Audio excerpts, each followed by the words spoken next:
What is up, everybody? It's the Mailman, Jimmy Milstead. It's Sunday night, April the 16th, 2023, the eve of the National Hockey League Stanley Cup Playoffs. The regular season has ended. The 82-game grind is over. And this is episode 16 of the small package.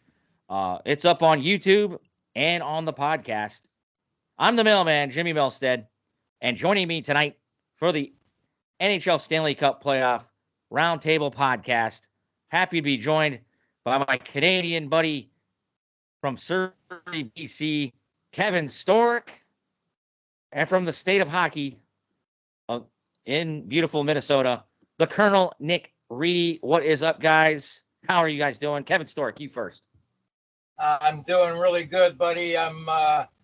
It's Sunday night. We're 1 day away from the NHL playoffs starting, and I'm hyped and I'm ready to go.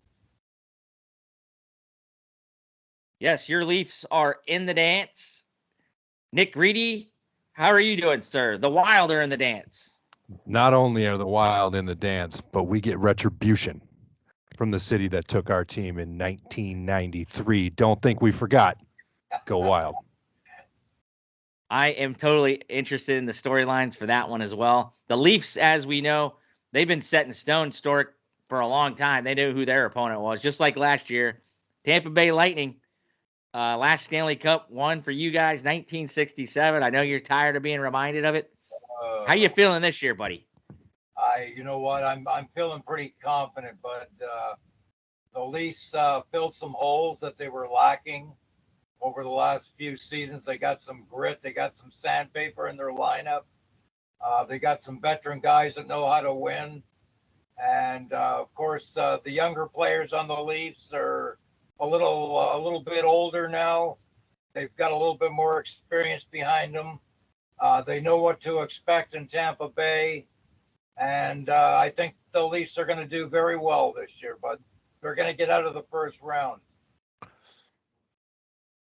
And then, Nick, obviously your team was ousted in the first round last year to the St. Louis Blues. I mean, two heavyweights last year. It seemed like whoever was going to get out of that might have probably been better off, but the Blues did end up losing to the Colorado Avalanche. Are you happy with this first-round matchup with the Dallas Stars? It looks like a tough battle for me. Well, you know, it was either that or Colorado, and it was always going to be. I mean, the Seattle was kind of sprinkled in there as a possible opponent, but it was never going to be that. We gave up too many games after we lost to the Pens. We lost almost, I think, 3 games in a row, which pretty much put us back where we weren't going to make first, but it was probably going to be first or second. And, you know, it looked like Dallas was going to be our opponent for a while, especially with Colorado towards the end of the season, having 2 games in hand, that they weren't going to be resting anybody. They were going after that number 1 spot. So I'm pretty excited about it.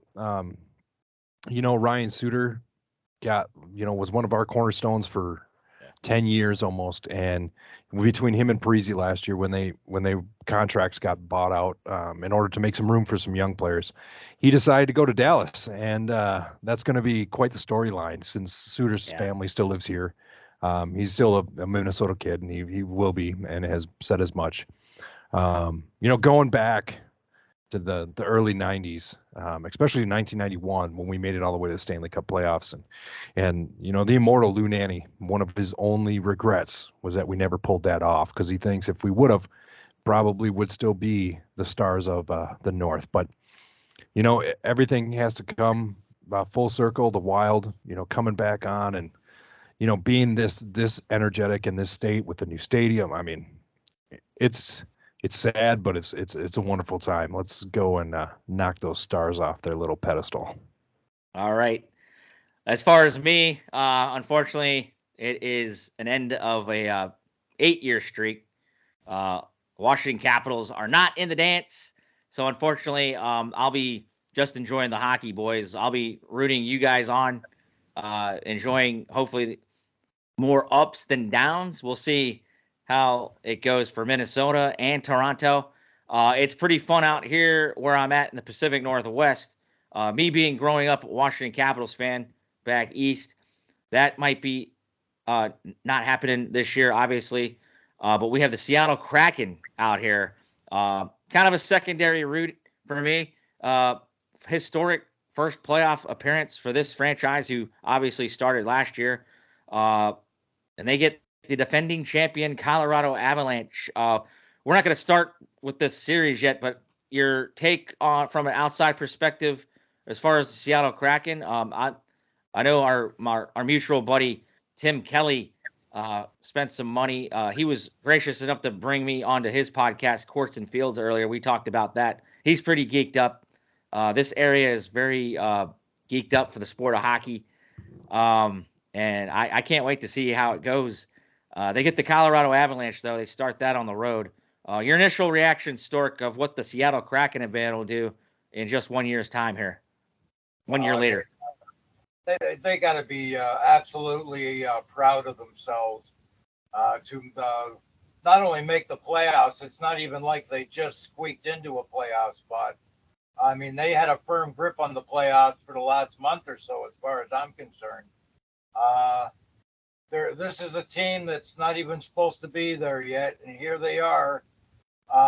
Played a great season. They had a very good year, and whatever happens in the playoffs is secondary as far as I'm concerned, because like I said, they shouldn't even be there. So they should enjoy this run that they've got going on, and they're taking on one of the best teams in the NHL. So no pressure for them. It's go out there and play what you've done all year. Nick, what do you think of the Seattle Kraken? I know you guys played them a few times out there in the West. What's your great team? I mean, solid defense, and I think that's where a lot of their team is built around, is their two defensemen, and up at the blue line and even behind. Play great hockey. They got a couple guys that came out of nowhere, forward wise, and even centers that kind of pushed it through. But when it's hard following Vegas and what they did when they became a franchise team and how they were so successful. So looking at, year 2 and you're already in the Stanley Cup playoffs. I mean, that's a pretty big achievement. Now I will put my other hat on and say that I am a Seattle Kraken fan right now, because we know who I am never, ever going to root for. And I can't wait to see Colorado get spanked at home and then go to Seattle and get spanked even more. So, but no, I think they're a good team. I think that it's a good young run. So you're going to have a lot of years of probably this for the next, 3 or 4, as they start to get some of their veterans start to get long in the tooth and move on. But no, I think they have just as much a chance as anybody else, because we know it's a Stanley Cup playoffs. It's not like any other sport. You're in, you have a chance to win. So. All right. So before we dive into each series, we're going to cover all 8 matchups. Is it 8? Yeah. My math, it's terrible. But we made some preseason predictions, guys, and it can't be a playoff roundtable without looking at, well, at least I'm speaking for myself, maybe some shocking, embarrassing preseason picks. I'll speak on myself here first, looking at my picks. I know I've mentioned these before on the pod at some point. My Stanley Cup pick, guys, as I'm trying to review here, it didn't go so well for me. I do have a team still alive. Actually, I have 3 teams as far as a Final Four appearance. But the Stanley Cup champion I chose this year, guys, was the Nashville Predators, and I don't know what I was smoking that night, even though I don't partake in that. I did pick the Nashville Predators, guys, and they missed the playoffs by a few dates, falling short there in the Central. But I had them playing the Carolina Hurricanes, and Carolina obviously still alive. My Final Four was Tampa Bay Lightning, Carolina Hurricanes in the East, and I had Nashville and Los Angeles in the West. I feel pretty confident about LA so much as I put a futures bet just for the heck because of the value. So I have a little bit of interest there, even though it kind of goes against any rooting for Seattle because I know they hate each other there. But I have some money down on the Kings, but they'll have to get out of a first round of the Edmonton Oilers. But yeah, guys, I had Carolina and Nashville in the finals, and I look kind of silly there. So do you guys remember your picks? I have them here in case you don't. I do. A little bit off in the Atlantic. I was pretty good on my top three. I had Tampa, Toronto, and Boston, but I missed out obviously on the Senators, and I think they're going to be, or the Florida Panthers, I mean, and they're going to be, I think, a surprise team. If you know, the 2 times they played Boston, the Panthers came out on top.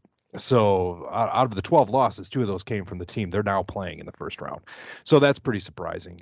In the Metro, obviously the Caps let me down, and so did the Pens. So the Islanders out of there was a pretty big surprise for me. But hey, that's how we play. And then going to my beloved Central, I gave Nashville just as too much credit as you did, I don't know what. and St. Louis. But I will say that Winnipeg and Dallas, Winnipeg being 6 hours from St. Paul, Minneapolis, is where we play, is a great rivalry. Just as good, but not quite to the point of the Cavalanche, as I like to call them, because I hope they cave in. But then on the Pacific, I was pretty close. I had the Kraken, the Oilers, the Kings, and the Flames, which kind of shocked me a little bit. I had Vegas actually getting out, which was completely wrong because they were number 1. So Yeah. I was pretty close. But in the finals, I had the Rangers, the Leafs, the Wild, and the Oilers. So I still have a fighting chance there for a couple of those teams to make it. And then I have the first time in the state of hockey, the winners of Sir Stanley's Cup, the Minnesota Wild. Not a homer pick at all, but I mean, last year, before I picked Nashville last year I had your Wild, Nick. If they could have got to that first round, I would have loved to seen them play Colorado in that second, but Colorado ended up winning that cup anyways. But kudos to you, sir. You're still looking pretty decent on some preseason predictions. We're gonna give you guys an opportunity. Let's see if you change them. But Stork, you have your sheet up, or do you want me to go look at it? I know I do have it up, buddy. Okay. I mean, like you guys, you in particular, Nick, I had gave too much love to the Capitals, like Jimmy would have too. The Pittsburgh Penguins, because I had them as the possible wild card teams in the Eastern Conference. So I had picked them, and I didn't give enough love. I took the Islanders to finish 5th in the Metropolitan, but they obviously made it and passed Pittsburgh up. And over in the Atlantic, I took Ottawa, and I thought they were going to have a good year. And my biggest boner was I took the Bruins to just miss out on a playoff spot. But that was just my heart working there. I wanted them to be out of the playoffs. But yeah, I took Toronto, Florida, Tampa Bay, and Ottawa in that order in the Atlantic. The other team that I missed out on was the New Jersey Devils. Yeah. I knew they were going to be a much improved team, but they certainly surprised me this year. They were even better than I thought they'd be, but I had them out of the playoffs too. Over in the Western Conference, like you guys, I had Nashville to make the playoffs, and of course that didn't happen. I didn't give enough love to the Winnipeg Jets. I did get the other teams. I got Colorado to finish 1st, Dallas 2nd, and Minnesota 3rd. But I would have loved to change over Winnipeg and Nashville to make myself look better. But then I've got the Calgary Flames, who I also picked to make the playoffs. And I'm sorry, I feel terrible now. But I had the Seattle Kraken finishing last in the Pacific. And they surprised everybody. I don't think anybody really thought that Seattle was going to get a playoff spot this year, because I certainly wasn't. So they came out of the blue. The other teams I got Edmonton finishing 1st. I had Vegas finishing 3rd in the Pacific, and the LA Kings finishing 4th. along with, of course, Nashville, who didn't make it. But I think I was pretty close. My final four is still intact, so I got to feel good about that.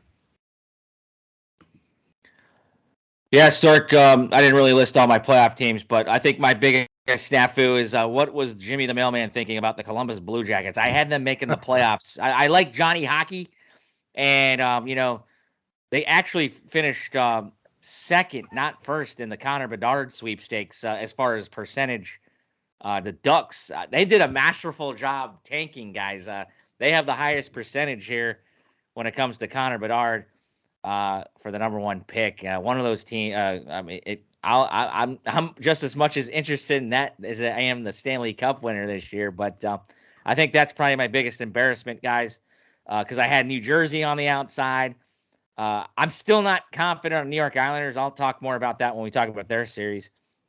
What was I thinking? I had the Caps in fourth place. They dropped severely. I still had the Atlantic, just the three teams. I just had Tampa Bay, Boston, and Toronto in. I didn't think Florida was going to be in the playoffs. They did struggle down the stretch, but I probably gave Detroit too much credit. I didn't have them in, but I had them in fourth. The team their fan base probably hates me if they ever listen to my podcast. I had Vegas on the outside again. I barely gave. I almost had Seattle in. I had them on the outside barely. Too much credit, obviously, like I said, to the Nashville Predators, Calgary Flames. I actually had the Blues in. They were sellers at the deadline. And unfortunately, Nick, don't hate me. I had the Wild taking a back seat because Kevin Fiala, a big free agent, lost to the Los Angeles Kings. I love that player. Hopefully he's healthy for the Kings. Another reason I have the Kings as a future. But I'm also going to be you guys are going to be scratching your heads when I talk about that series as well. But enough about my preseason picks. I know they were disastrous, but I still got three teams in the final four, eligible to get there. But and I'll let your audience know, just because, you being the masterful prognosticator that you are, that we had a long conversation about how the Wild were taking a huge step back. And then who does he select in our fantasy draft other than Matt Boldy to take Kevin Fiala's spot? So I'm just saying, there's a fence and you like to straddle it back and forth. I know. Good job for you, buddy, because notice we're wearing our team's colors and we're in the playoffs, and you're wearing the NHL. I know. One, so. Well, I'm still podcast listeners probably can't see this, but I'm still in all of Kevin Stork's Maple Leafs hat. It's the color red. I think it's red, right? It's red. Yeah, that's a crazy Leafs hat there. But, it's Canadian, man. Yeah. Any other regular season talk you want to talk about, guys, before we dive into these playoff series matchups? And I do, and I know you're going to hold this against me, and you're going to remind me in about 6 months when we start this all over again. Watch out for Anaheim. I've said this over and over, and the other team that I think is on the rise that people are going to ignore, Arizona. Those two teams are building, and Arizona, the last half of the season after the trade deadline, were putting 5-6 points up a game. Yes, they were still losing, but the offense is there. So just mark my words. I'll get to Stork here in a minute, but speaking of Arizona, I mean, I'm just going to brag about my Seattle Thunderbirds real quick. They got a guy named Dylan Guenther. He's already got 8 playoff goals. I know Connor Bedard had 10 in the first round, but he's eliminated now. Dylan Guenther was sent back from the Coyotes. He was kind of upset about that, but his rights were the Seattle Thunderbirds, and this man is on a mission, and I'm watching this kid live. Dylan Guenther, he scored the game winner for the World Juniors for Stork's Team Canada. The kid is so special, and I feel so spoiled being able to watch him. I want to give a shout out to my Seattle Thunderbirds. They're up 2-0 in their round 2 series with the Prince George Cougars. I'm going to have that as my next podcast. We're going to be talking about the Seattle Thunderbirds. But I agree, Nick. Arizona does need probably get some pieces on defense for sure. I like their goaltender, Karel Vejmelka. But defensively, I'd like to see them pick it up. I agree with the Ducks. A masterful tank job. they got so many offensive weapons, and if they do get Bedard, look out. Or I mean, even an Adam Fantilli, or it's going to be embarrassing because they've already got Zegras, McTavish, a kid named Owen Zellweger is going to be on D, and they've got Jamie Drysdale. And then Buffalo Sabres. Don't sleep on those guys. We talked about Tage Thompson. I'm gonna have them as a lock next year as a playoff team, but we'll talk about next year. But Stork, I'm sorry if you had any thoughts of any other regular season talk. I mean, I agree with you. Arizona, they've got a lot of good young players. I like that defenseman. What's his name? DJ. What is his name now? Moser? Or? JJ Moser? Yeah, Moser. I've watched a few of his games this year, and this kid has got he plays like a veteran, and I picked him up on a couple of my fantasy teams, and I'm going to hold him in one of them for sure because I see big things from him. And as far as Killer is concerned, I mean he's getting better every year. He's going to be a dangerous player. But the biggest thing, besides all these good young talent in Arizona, is they've got a plethora of draft picks coming up this season. Yeah. And, in the next couple of years, you might not see it next year. You might see a much better Arizona team next year. But in the next 2 or 3 seasons, they're going to climb up, and they're gonna be for real too. So watch out for them. And I agree with you, Jimmy, about Buffalo. As long as they keep going in the same direction and don't fall back, Eichel chaos that happened a couple of years ago, Buffalo could be another team that's up on the rise too. But I mean, I agree with you. Arizona is definitely a team to watch out for in the coming seasons. Real quick on Buffalo before we move on to playoff talk. They got a goalie. He's not that big, but he played for Team Canada. He was a collegiate goalie. Buffalo got a little taste of him. Devin Levi. Hearing really good things about him. I haven't really watched him play. I saw a snippet of him a couple years ago in the World Juniors. I think that was that during the COVID? Pre-COVID. I haven't seen him play too much, but the knock on him is he's kind of small.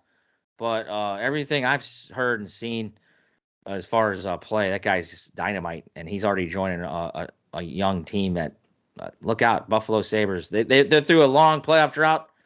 I think it's going to end next year. But one other thing before we talk playoffs, regular season, and since I'm not going to get too much Capitals talk, once again, congratulations to my guy, Alex Ovechkin, passing Mr. Hockey, Gordie Howe.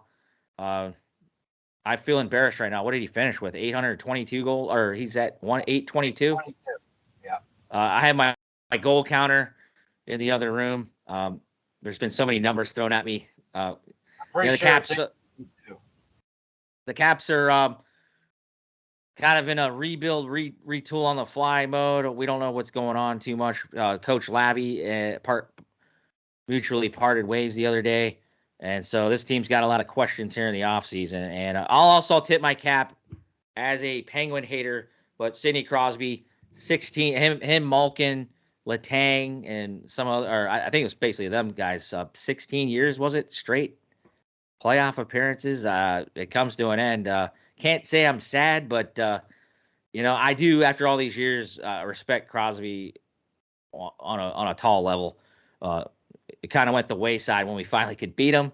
But, it's going to be weird not having a Ovechkin or Crosby in the playoffs this year. So, tip of the cap to those legends. And who's going to pick that up? There's not a rivalry right now that is that Ovechkin versus Crosby rivalry. And that was so cool for so many years. Grade 8 versus the kid. So, hats off to them, and definitely. And, I 100 with you, Jimmy, that the grade 8 deserves every accolade he gets. Yeah. So, all right, boys. Any other regular season talk? A lot went down. I will say this. I have my stats right here.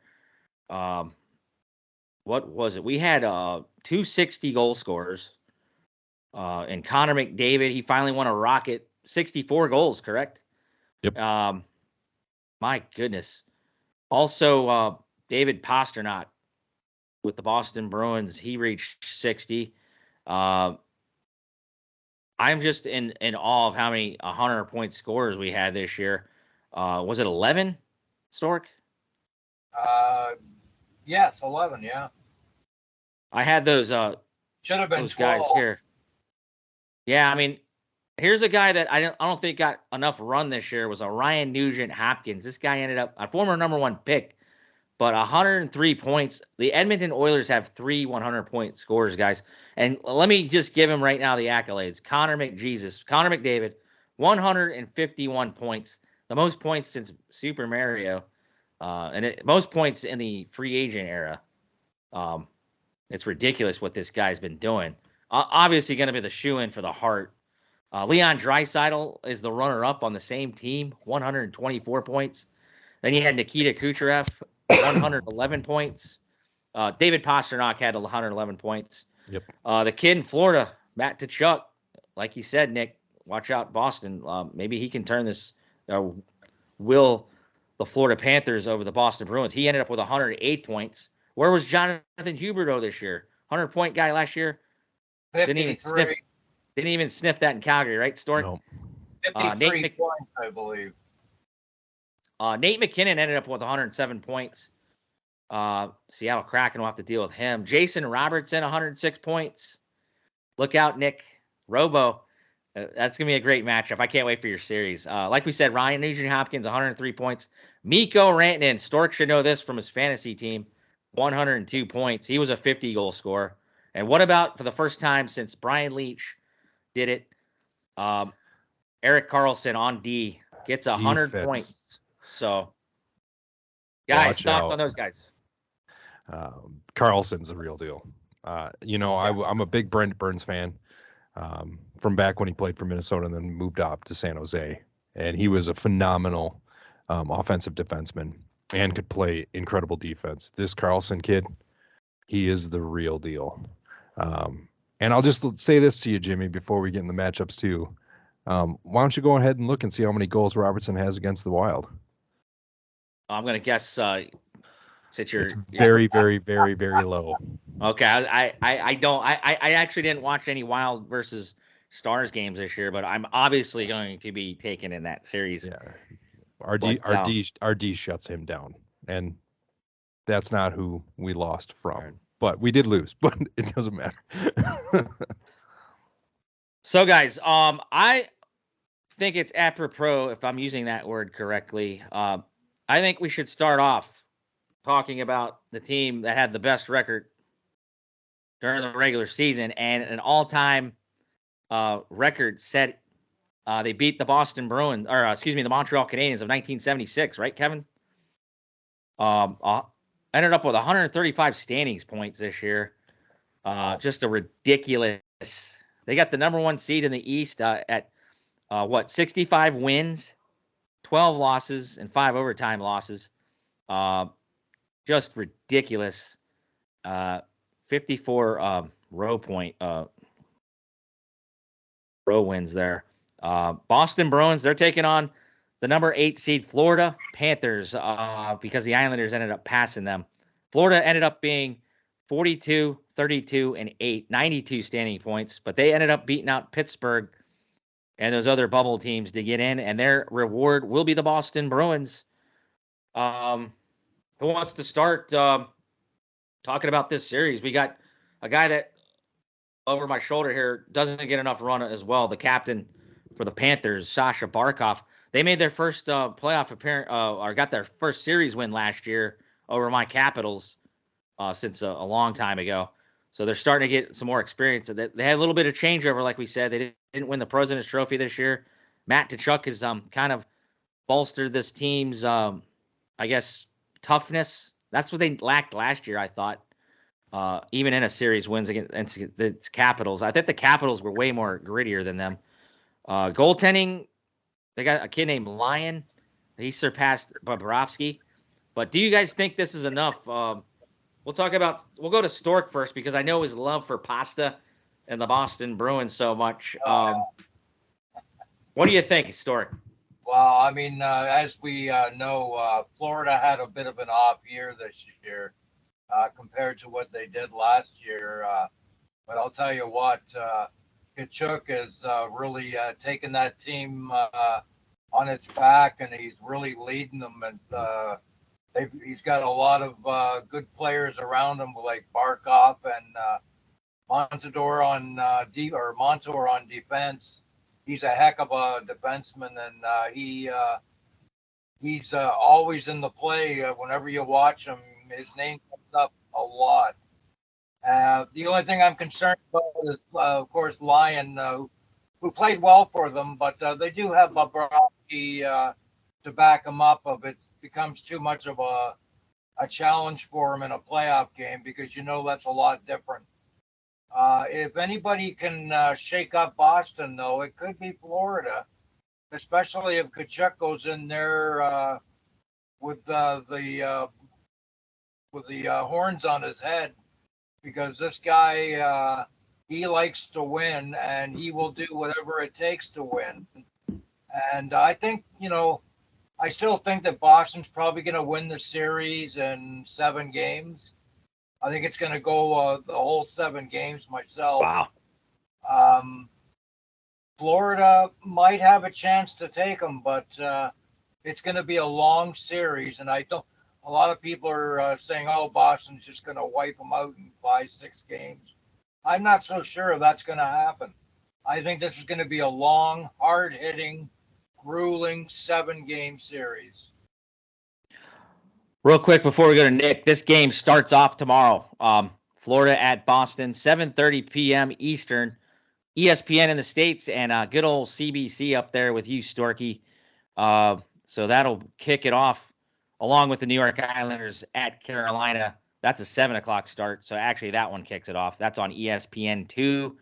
And it looks like up there in Canada, Sportsnet. I don't know what that is, 360? Yeah. Okay. Oh, it's different. Different wherever you are in Canada. So Stork, you have the Bruins in 7. Wow. The Bruins in 7. I'm calling. Nick, Not your that thoughts? I want that to happen. I'd rather see Florida win, but I have to go with my brain with these picks that we're doing today. So I'm taking Boston in 7. Well, unlike you, Stork, I don't tend to use my brain pretty much ever. I got Boston in 4. I don't think this is. You're one of those guys I was just talking about. Well, I think if you look back, like I said before, Panthers beat them once before the trade deadline in full time, and then once after the trade deadline in overtime. So Boston was only able to squeak 1 out of 4 points from Florida, and I think that chaps them, because one of those losses, could have been key to setting a record at the end and watching how many they lost and won. I just think Boston overpowers them. Boston's goaltending's better.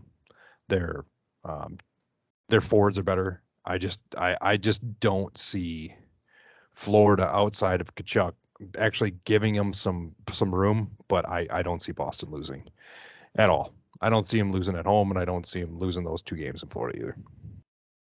So, Nick, I'm just saying I'm looking at the injury report. Patrice Bergeron, guys, as far as I guess he got hurt Thursday, April 13th, upper body. Bergeron did not return Thursday. So, also when I was watching the Caps, they were playing Boston on their last road game of the year. Linus Ullmark got hurt in that game. So, undisclosed injury there. I know there was a pile up in the crease. I can't remember too much in detail from that game. I was kind of having that game on in the background with the Caps kind of being out of it. I did see him, though, leave the game. Swayman came in. They have a capable backup in Jeremy Swayman. But there was a couple other guys banged up. But Nick Foligno's been out for a while, Stork.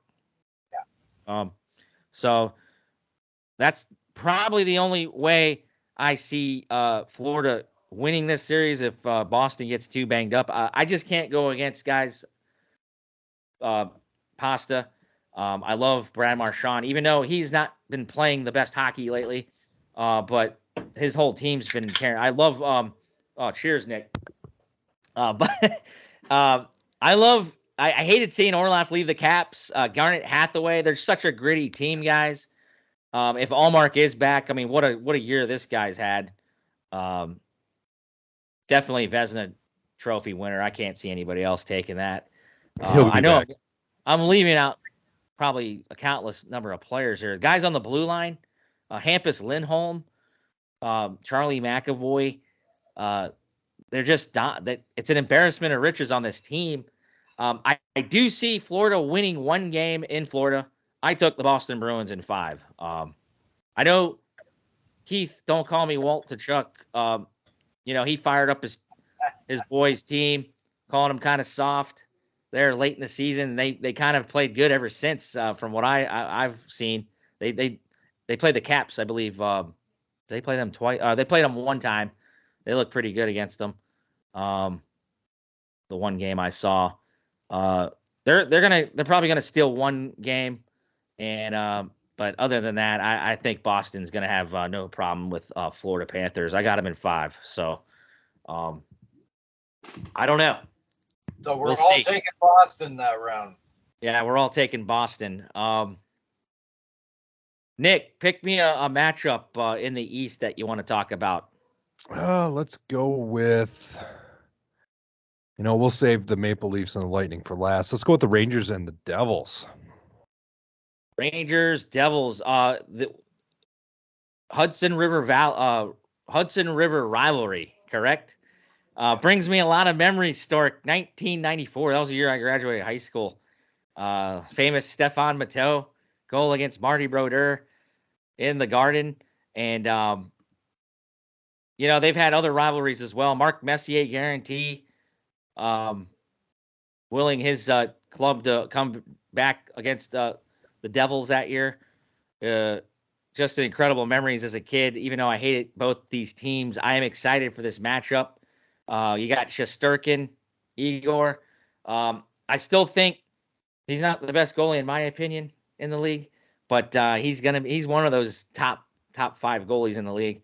And what do you guys think of Jack Hughes? This New Jersey squad. I couldn't have been, like I said earlier, dead wrong about him. I thought they'd be better, but I didn't have them in the playoffs. And there was, some other factors. I wasn't sure how Vitek Vanacek coming over from the Caps was going to be. He's proved it. Mackenzie Blackwood, the backup, he's always hurt. They had another goaltender. I can't think of his name at the moment. But a fast club. And now there's another Hughes boy. He just came from Michigan, guys. Luke Hughes. He scored the game winner against my Caps in overtime for his first ever NHL goal the other night. Assisted by Big Brother Jack. Yeah. So just great story. Yeah. Thoughts on this one, guys? Who wants to go first? I'll take it. I'm going to predict that this series in particular is going to be the highest scoring series of all 8 of them. This is going to be a best of goals. I think it's going to be high scoring. Yes, they both have pretty decent goaltending, but take a look at the players on both of these teams. It's going to be a war. New Jersey bringing in Meyer at the trade deadline. I think that's going to really make a difference in this series too. Yeah. Because this kid is really good, and he's probably loving the fact of playing in the playoffs on a very good team, which he hasn't really done since he's joined the NHL. So I think this is also going to be a long series. I think it's going to be back and forth. That they're going to be trading punches all 7 games. Another series that I think is going to go 7.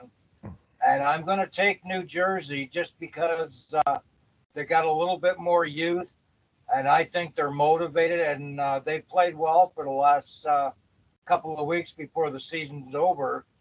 And the Rangers had some pretty tough games there, and towards the end there, they had some big physical games. So I'm going to take New Jersey in 7 on this one. Real quick, Nick, before I go to you, I meant to say what the records were. New Jersey finished second in the Metro, guys, 52, 22, and 8. That's 112 standing points. They could have won the Metro. It could have been the Devils and Islanders, but Carolina ended up taking the Metro there on the last day, or the second last day. So they had a real good year. Rangers right behind them, 47 wins, 22 losses, and 13 overtime losses, 107 standings points. So I was actually glad it was going to be this matchup. I wanted to see Devils and Rangers. So Nick, let's go to you. Sorry, I wanted to get those records in. Yeah, I agree with everything Storky said. I mean, it's going to be a lot of goals. However, I have the Rangers in 6.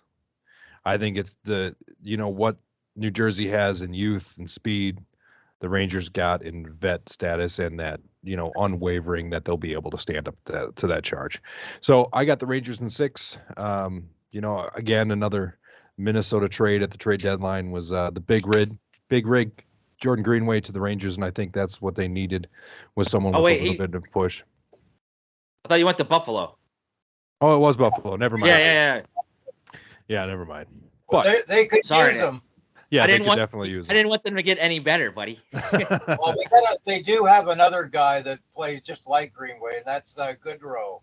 Yeah, Goodrow. Yeah, he's their Greenway, and Goodrow plays the same kind of style. Heavy forechecker, and he likes to go into the corner, so he's going to be a factor in the playoffs. So either way, I got the Rangers in 6. I think it's going to be a lot of goals, but I just can't see New Jersey is going to lose one at home, and they're probably not going to win in New York. So game 1 for that, guys, that'll be Tuesday, April 18th, to open their series. It's in New Jersey at the Rock. TBS will be carrying that game, part of the TNT coverage here in the States. Sportsnet 360 in Canada. As far as me, I saw a video yesterday, guys, or a couple days ago, the Rock and Prudential. They were playing some heavy metal in the concourse. It sounded like it could have been devil worshiping music. The Devils fans are ready. There was a mosh pit. I mean, you guys got to go look this up. And that made me just think that the Devils are a team kind of ready to make a run here. I'm not going to tip my hand on what I think on them just yet, but I do in the first round, Nick. Sorry. I know the Rangers picked up Showtime, Patty Kane. I know that power play hums, but at some point, the refs' whistles stop. If the Rangers rely on that power play too much, and the Devils can, manage to stop that power play, because I love Mika Zibanejad. Even the kid line, Philip Hedl, Lafreniere, they've been awesome in previous last year's playoffs that got them. They went all the way to the Eastern Finals before they ran out of gas. I agree with Stork. I think Shesty's going to have a nightmare series. I think it will be high scoring. And they got Halak as a backup, right? I could see him getting pulled in a game. I have the New Jersey Devils guys in 6 games. I know I'm a believer in Jack Hughes. As long as this kid stays healthy, I watched him the other night in a game. It seemed like they were disinterested at first. The Caps were leading 4-0. I know we're talking about a team that didn't make the playoffs, but they came back like it was nothing, and they struck fast. I didn't even talk about Jesper Bratt. Have I? Stork had him on his fantasy team this year. Who isn't fast on their team? My only question is if it is a low scoring series, can Vitek Vanacek be the better goalie? That might pose a problem because Shesty's confident when it's more of a defensive battle. But give me the Devils in 6, man. I think they're gonna win at MSG, and it's not like there's a lot of travel, obviously, with them being so close to each other. I heard, by the way, guys, I don't know the ticket prices, but the Rangers have the most ridiculous playoff prices out there. I don't have a number on me, but it was over $1,000 per seat. That is that's for the nosebleeds. Yep. Wow. Good luck being able to afford those. Nick, you said Rangers in what? 6. 6, okay. Nick's on his own on that one. That's all right. Yeah. So, but this is definitely this series and the LA Kings versus the Oilers is probably my 2 favorite series I want to see. Other than you guys, I definitely I'm just going to retract. All of the series look really, really intriguing to me. It's hard to pick what I think is the most interesting one. They all Obviously, have you guys. their own interesting points, that's for sure. I mean, obviously, you guys are focused in on your respective clubs, so I know those are your most important matchups. But me as an outsider, this one right here has my eye. Stork, you want to pick the next matchup? Well, let's. We might as well stay in the East and look at Carolina and the Islanders. All right, Carolina and the Islanders. This might be actually. I'll retract my statement once again. This might be probably, if I had to rate my lowest interest, probably the least one, because the respect factor for me with the New York Islanders is kind of lacking a little bit. I think they're lucky as hell to be even in the playoffs. They got there, but we'll take a look. Let's take a look at their records before I flap my guns. Like I said, this series kicks it all off tomorrow, 17th of April, Monday night, 7:00 on ESPN2 and Sportsnet 360. Get to drop the puck on this year's playoffs. As far as the New York Islanders, they ended up as the 7th seed. They finished at 42, 31, and 9 with 93 standings points. And they survived the Pittsburgh Penguins in the playoff race. But they actually did finish ahead of the Florida Panthers. And then the Carolina Hurricanes survived and win the Metro Division. I believe they're back-to-back Metro Division champions. Yeah. And, they with the loss of Svechnikov, I still don't hear enough about them, but they did a great job with the rest of the season without him. They lost Reedy as well. 52 wins, 21 losses, and 9 ties. 113, or excuse me, not 9 ties. 9 overtime losses. We got rid of the ties. 113 standings points. Who wants to kick this one off?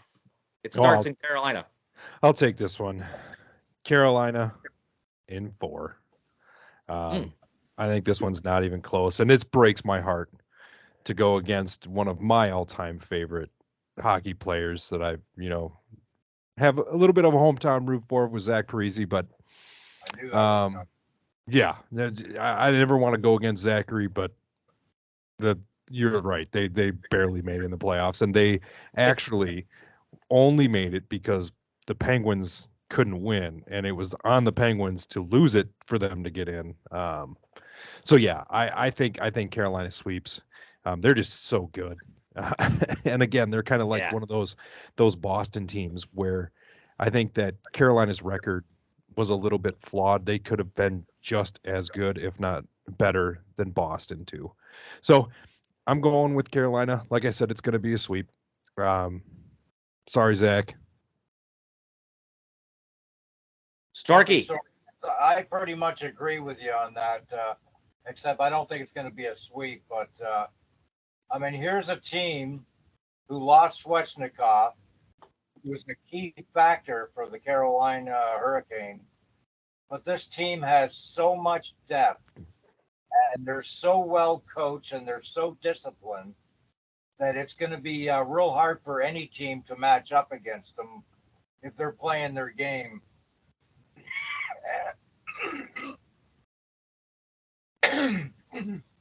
Sorry, I had a frog in my throat there.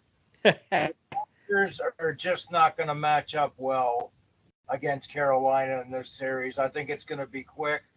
I don't think it's a sweep, but I'm going to give Carolina in 5 games because they're just they overmatch them in almost every department. Maybe goaltending might be a little different because Sorokin, he's a pretty damn good goaltender, but there's too much depth in Carolina for the Islanders to handle.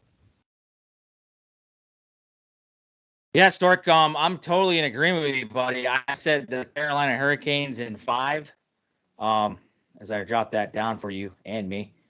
All right, I can't go against. You've changed my mind, boys. Carolina. Yeah.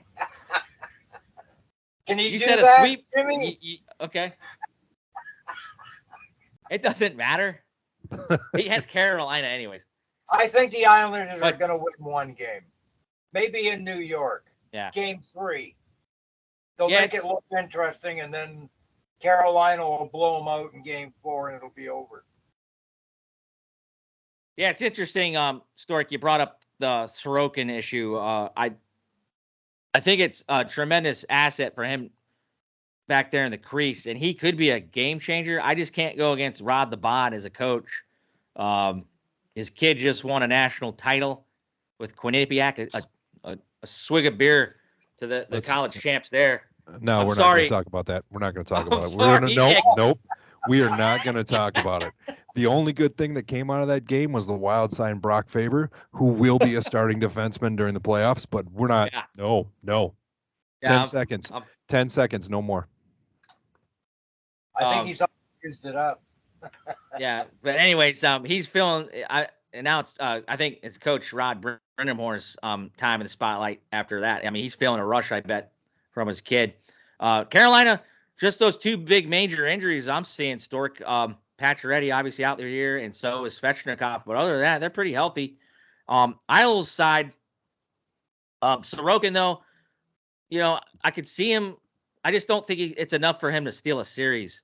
As I bring up the Islanders injury, they're still missing Matt Barzal, lower body. He's been out for a while, but I do hear he's close to getting back, and his goal is to be game one. But like, how much rust is this guy got? Because he's been out for a bit. February 20th. Yeah, February 20th, 2023 is the last time he played. I'm seeing Alexander Romanov, a guy they acquired last year from the Canadiens. He's out for when they've already said he's out. Or no, that was last Wednesday. So he's an impactful defense for them. And Oliver Wahlstrom, I'm seeing, or no, that was December that he got hurt. Never mind. For some reason, the injury status I brought up showed the injuries for the whole year. Oh, wait, no, he is. He's out for the whole season. I didn't even know that. Oliver Wahlstrom's out. Yeah. Oh, yeah, okay. I was thinking of Noah Dobson. I'm sorry. I'm not even going to edit this out, but for some reason, I don't remember Oliver Wahlstrom being out since December 30th, but that's kind of a big loss. I like that player a lot. But New York Islanders struggle to score goals, Stork.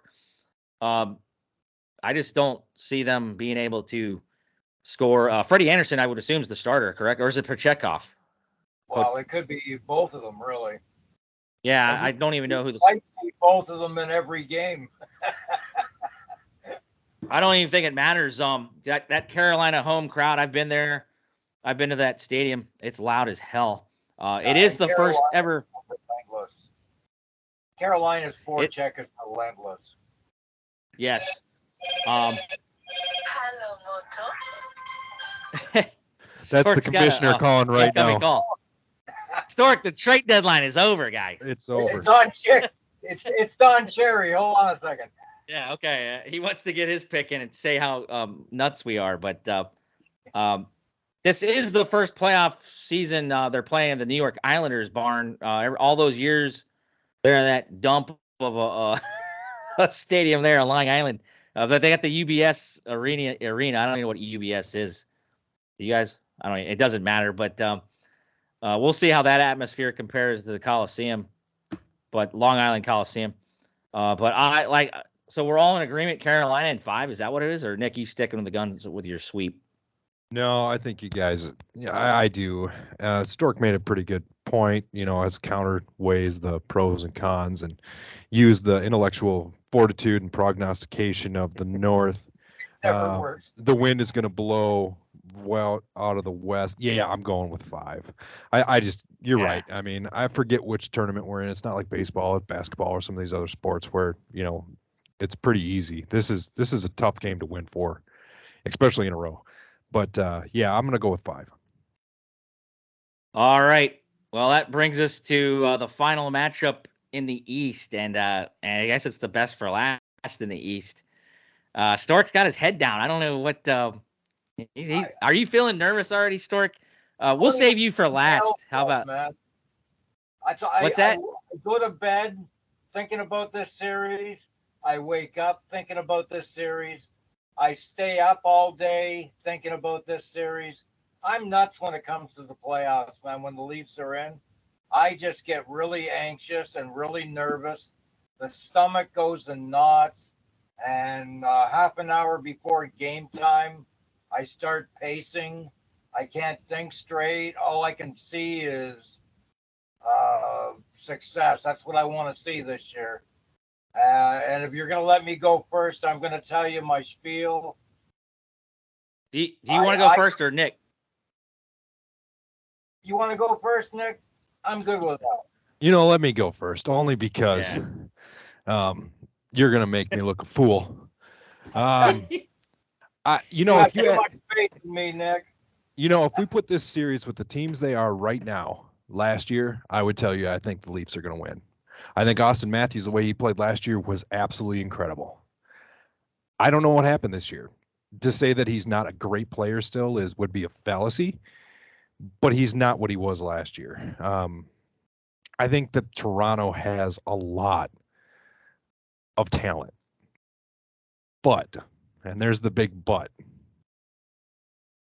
for whatever reason, Tampa Bay tanks the middle of the season and comes right back storming at the end of the season to get up into the playoffs and then just beats the hell out of people. It's hard for me to not see that happen in this series. I think this one is going to be the longest series that we'll see in this first round. I think this definitely goes to a game 7. And I'm sorry, Storky, but the hometown crowd is going to be very upset when Tampa Bay beats them in the last game. But I think it's going to be a phenomenal series, but I got Tampa in 7. Oh, you're so wrong, Nick. I hope so, but history shows. You left a real important factor out. You got to remember that last year's Maple Leafs are not quite built the same as this year's Maple Leafs. They picked up some real grit over the trade deadline there. They got Shen, they got Lafferty, they got Chari, and then they picked up, of course, Riley or O'Reilly, I should say. This team was chosen at the trade deadline to have this kind of impact in the playoffs. They knew, as we talked about earlier, that they were probably going to be playing Tampa Bay this year. They knew where they fell short last year when they went 7 games. The question you asked about Austin, he did have an injury this year, and he's had an injury for the last couple of years, really. He's had some wrist issues, and it plagued him a little bit this year with his shot and everything. But he still ended up with 39 goals or 40 goals or something. But the Leafs are built differently. They're built with more grit. They're built ready to play in the playoffs, and they're built to beat Tampa Bay in the first round, and they're going to take them out in 6. The only thing I concern myself with is them getting psyched out if Tampa Bay gets off to a quick start and goes back to Tampa Bay 1-1 or even up 2-0, then I'm going to worry. But I don't think that's going to happen. I think Toronto's going to go to Tampa Bay, and they're going to be up 2-0. And it'll be over in 6 games. Wow. So game 1 for Stork's Quest here is on Tuesday, April 18th, 7:30, ESPN here in the States, CBC. Big spotlight there in the great north of Canada. Before I give my pick, records, Toronto was pretty consistent this year. 50 wins for Stork's Leafs, 21 losses, 11 overtime losses, 111 standings points. So they did a good job. And like we said, this matchup's been in stone for like some time, just like last year, it seems like. Tampa, they treaded water a lot. They were pretty much there in that 3rd spot for a while. They finished 3rd in the Atlantic, 46 wins, 30 losses, 6 overtime defeats, 98 points. They didn't even quite hit the century mark there. Maybe too many hockey games for him. Vasi, not the greatest year. I still think he's a big X factor. I think it just depends on him as far as me talking about my selection here, guys. Let's just say this is it. Kyle Dubas, the GM. This is it for him. The coach, Sheldon Keefe. I still think he's a good coach. All the guys they brought in. Mitch Marner's had a pretty good year. Didn't quite get the 100 points, right? 99. But 99, yeah, he was close. Austin Matthews, he took a step back, like you guys said, mostly because probably was it the wrist, you said? Wrist injury. Still a 40-goal scorer. Michael Bunting and Corey Perry the other week. It was a meaningless game, but it's a little preview of how snarly this thing's gonna get. And I agree with Stork. The Leafs, as far as a playoff team, this is the most gritty playoff edition I've seen in quite some time. Like you said, Nola Chari. Is Wayne Simmons gonna get any action? If they need him, I guess. He might. How's Ryan? I've never seen Nyes. Oh yeah, he's the kid out of was it Minnesota? Yeah, Nick, he came from Minnesota. Yeah. So I'll be interested to see him. And let's talk about the goaltending. I actually think Toronto's, as much as I thought Sammy played poorly in Washington last year, I think he's kind of rejuvenated in Toronto. I didn't think it was going to be this good for him. I think he's played phenomenal hockey. Matt Murray injured too much. Stork, who was the backup to them right now? Is it a guy named Wall? Yeah, I'm not. I think Sammy's going to be focused. I agree with you, gents. Well, no. Nick said Tampa in 6, right? Or no, that was 7. 7, okay. What are you drinking there, Nick? That was that. But that's what happened last year. I just think, and I love Braden Point on Tampa Bay, 50-goal scorer. I don't think he gets enough run. I think if he was in a bigger market, obviously he would probably get. I mean, I'm sure he gets plenty of attention down there in Tampa. I don't think Vic Hedman has had that great of a year. No, he's had a bit nowhere near a Norris Trophy candidate year. I see you talking yourself out of it, Jimmy. I see yourself talking it out of it. What's the pick? No. What's the pick? No okay, more delay. I know I'm rambling. Stop the presses here because I've been known to be saying the Leafs are a first-round exit many a time this year. I've changed my thoughts on this team. I think they're going to be willing and able. I think they're going to feel it. We felt it last year, and they kind of crapped the bed there at the end.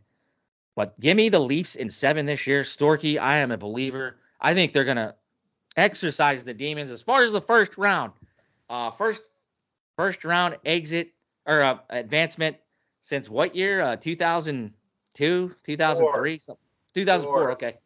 I always get that strike year, 2005. I'm like, okay, that wasn't that year, but me and Nick were deployed at that time. Yeah. But give me the Leafs, guys. I'm a believer. I think Sammy's gonna do just enough. I think Vasi can be leaky here and there. If he's off his game at all, I just think the Tampa Bay Lightning have played so much hockey. I think they're gonna feel it in this series. The grittiness of the Leafs will they're gonna pound them. I think they're gonna I know Pat Maroon. He's got his grittiness as well. They got the worm Corey Perry. I know I'm thinking of other guys. I just don't. I think they're a first round exit this year. I think they're gonna have an early off season in Tampa Bay. So give me the Leafs to get it done in 7 games, man. Stork, are you happy about that? Yes. The Leafs are playing scared too.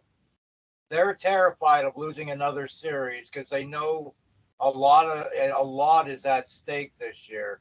So they're motivated. They're motivated to win this series. And like you said, get that monkey off their back. because it's got to disappear sooner or later. And they've built towards doing that this year, and I don't think they're going to fail. So if I could have the last word before we move to the West, Jimmy, it's one word. For sure. Pedigree. Let's just say I got if they can get the Vasi, that's my number one key for the Leafs. If he starts giving up goals, look out. So, and I think the Leafs offensively have it.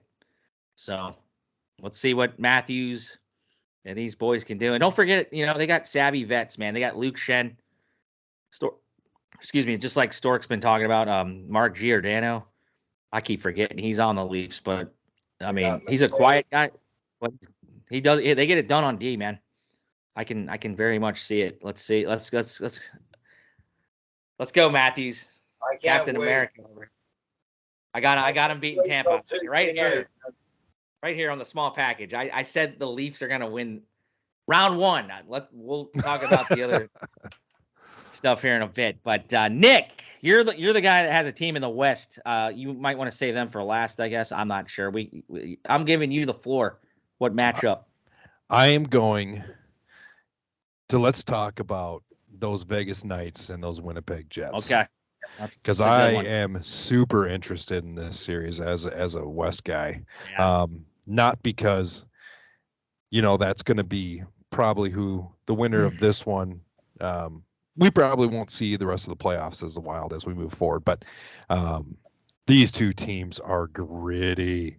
There is going to be some battle, and it's not going to be, you look at the East and you got some gritty teams. The West this year, they have been throwing hands, and it has been just absolute mayhem at points. And I think this series is going to lead to that. Winnipeg, same thing almost with Toronto. They just have this exit, this playoff want and desire. I think that, Vegas is just such a stacked team. And me and you, Jimmy, we talk about this all the time. Vegas, it's the team you love to hate. But when you watch them play, you're like, wow, these guys, not only do they have talent, but from top to bottom, from their first line to their fourth line, you can tell there is a scheme, and they play it, and they play it together. A phenomenal hockey team when it comes to a team game. So not too much more. I think, I don't know. You look at Wheeler up at the Jets. I mean, he's going to have probably a good series, but I don't think they have enough for Vegas. I got Vegas in 5.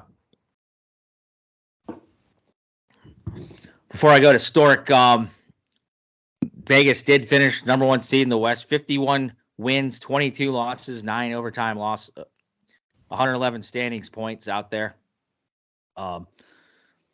Yeah. And then the Winnipeg Jets, they struggled, but started playing better. They beat up the Calgary Flames and the Nashville Predators for that last playoff spot. 46 wins, 33 losses, 3 overtime losses for 95 standings points. So this is, like you said, Nick, gritty. I'm looking forward to this matchup, but we'll go to Stork for his thoughts on this series before I give my thoughts. Well, I mean, we have to say that the Jets over the last 2-3 weeks have been playing very well. They got to where they are in the standings and making a playoff spot because of their run the last couple of weeks. They've beaten some really good teams and played very well doing it. So hats off to the Jets for getting the game going when they needed it the most, which they did. So they've earned the spot in the playoffs. They're going to have a tough battle with Vegas. They've got a lot of depth there, as Nick was saying. They've got a lot of grit. They got talent on the back end. I'm not really sure who's going in net for Vegas to start. Is it Brosar or is I thought I saw it was John Quick, but I'll find that out here in a minute. Well, I'm not really sure, but I think Vegas is going to be a little too much for the Jets. I don't think it's going to be a quick series. I don't think it's going to be terribly long. I think what's going to happen. We're going to see Winnipeg go down to Vegas for the first 2 games, and Vegas is going to jump on them right away. They're going to hit them early and finish their checks and try to wear the Jets down. And I think if they head back to Winnipeg with a 2-game lead, look for them to beat the Jets in 6 games. All right. Yeah, Winnipeg at Vegas starts on Tuesday, the 18th. Winnipeg at Vegas, 9:30 p.m. Eastern on ESPN2 and up there in Sportsnet Canada there. Guys, there's always a first-round shocker. Oh, here it Stanley goes. Cup playoffs. I meant to go before I gotta give my spiel here. It is Jack Eichel's first taste ever of the Stanley Cup playoffs, so he has no idea what he's getting into. All those years in Buffalo. I mean, I kind of always knock Jack Eichel here and there. I want to see how serious this guy is. He's enjoying his time there on a better team in Vegas, and I will give Vegas credit. I haven't given them enough credit. They seem to always, or last year they missed the playoffs, but this year they seem to always stay on top. Like you said, Stork, I don't know who's starter. I want to say it was John Quick.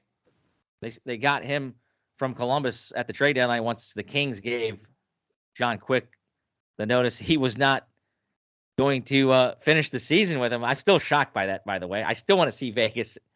I wish we would have saw Vegas and the Kings, but Logan Thompson's still he's still hurt. He's still hurt. So that's a good question, Stork. If it's John Quick, I wouldn't be surprised because of all the Stanley Cup experience he has. 2 Stanley Cups. He hasn't played too well lately, Jimmy. He has not. I'm seeing for Vegas a guy named William Carrier, a nice grunt piece. He's hurt. He's out indefinitely with a lower body injury. I see that being a problem. Is Mark Stone back? He was on injury reserve pretty much since forever because I had him on a fantasy team. Back either, no. Zach Whitecloud, another defenseman, he had a lower body injury. He missed the final 2 games of the year. He's a needed defenseman back there. I mean, they still got a guy named Pietrangelo and Alec Martinez, so they have enough guys on the defense side. But my number one X factor, I've said this before, is goaltending. And when it comes to goaltending, I've had this man on my fantasy team this year, Connor Hellebuyck, Winnipeg Jets. I think he can steal a series. Winnipeg, I think Stork might have mentioned this. They do this thing called the whiteout when they have an electric fan base at their home playoff games. They missed the loffs last year. They've had some leadership issues, Mark Scheifele, but I still think they got a great coach in Rick Bowness. I think he's helped that team out a great deal, rebound from last year's disappointment. And let's not knock Winnipeg defensively because their defenseman, Josh Morrissey, I still think he should be mentioned for Norris Trophy. I know Carlson's got all the offense. Morrissey all around, I think he's been one of the best defensemen all year. I could see him having an impact on this series. I better bring up the Winnipeg Jets injuries, though, because I'm speaking on what I've seen from him this year. I've watched some Winnipeg Jet games, but I can't speak on how healthy they are. Let's take a look at their injuries real quick before I announce my my pick. I think you already know who I'm picking, though. But injury-wise for the Jets, it looks like they have 8 injuries, but this might be a couple. Oh, Josh Morrissey is kind of banged up. We'll see if he comes. He was resting, though. Sam Gagner, a longtime journeyman, he's been out with a hip. Nick Ehlers was hurt for a while. I think he didn't play in the last game. And Pierre-Luc Dubois did not play in the last game. He was resting, though, from what I see. Lower body injury. Nate Schmidt was rested. Mark Scheifele was rested. So it doesn't look like there's too much. A youngster named Cole Perfetti has had an upper body injury. He's been out for 8 weeks. So determination on if this kid could play. He'd help that franchise a lot in this series. Good young player there. But for me, guys, It's all about Connor Hellebuck. I have the Jets shocking the Vegas Golden Knights in 7 games. Wow. And he's going to steal that last road game in Vegas. I know it's an electric factory in Vegas's barn. I've been there during the regular season. I can't imagine what it is in the playoffs. But give me the Winnipeg Jets in 7 games, guys, to shock the world, and the number 1 seed Vegas Golden Knights on the outs. Yeah, I know, Vegas fan. If you're listening, I am a hater. But Storky, what was yours again? What? What was your pick again? Vegas?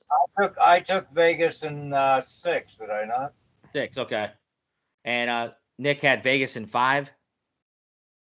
All right, I'm the only one. Correct. I'm a believer in the Great White North, right above Nick's Minnesota. Go Jets, go! So, Storky, what matchup you want to talk about in the West next? Well, let's head to Colorado, Seattle. Let's talk about it. This is going to be intense. I can feel it. Nick, you want to lead it off? Yeah. Yeah, I know you're hating for Colorado. What can I say? How sweet it's going to be when the Wild knock off Dallas in the first round and then go to Colorado and shove it down their throats in the second round. I don't know if you understand how this season and this playoff picture is just the stars are lining perfectly. Yes. Yes. So, Nick, not to interrupt you real quick. When Ovi and the Caps won, that's the same feeling, man. It was the redemption tour. Ovi ended up beating Torts, who was the coach of Columbus. He had good matchups against Ovi's Caps with the Rangers. Then round 2, we get over the Pittsburgh Penguins, whatever. Lightning gave us problems. I know I'm missing some storylines out of that series. Who the heck was our thorn in that? Lightning were always tough, but then redemption at Vegas, Marc-Andre Fleury would always beat us. So I get where you're talking about, Nick. Redemption tour. Go ahead. I will tell you though, and not to get too much in the second round. So I'll leave some of that for later because there are storylines upon storylines that go back to the beginning of the Minnesota Wild that have to deal with the Colorado Avalanche. But to go to this matchup, I think the Kraken are a surprise team to a lot of people. I think that it's not a fluke that they're at where they're at. I think they've earned every single piece of it. And Colorado's got this kid named Nathan McKinnon, and I think he is going to be the X factor. I don't think he's going to score a lot of goals, but I would say he probably assists on 80% of them. It's just, I think Seattle's up and coming. I think this is a great spot for him to start growing at, but Colorado is stacked. Who did they lose since last year? I think it's secondary players that really didn't give them a factor.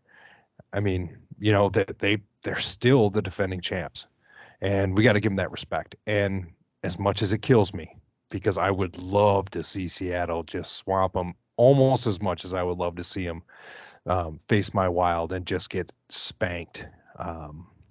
But I just can't see it happening. I got Colorado in 6. And I think the Kraken are going to win a couple. I think they're going to show some spark, and they're probably going to be large lopsided wins. But I just don't think they have the energy to keep up with the playoffs. Before I get to Stork, game 1 for this series, guys, it's Tuesday, and our buddy Tim Kelly is going to that. The pipe layer spent quite a bit of money.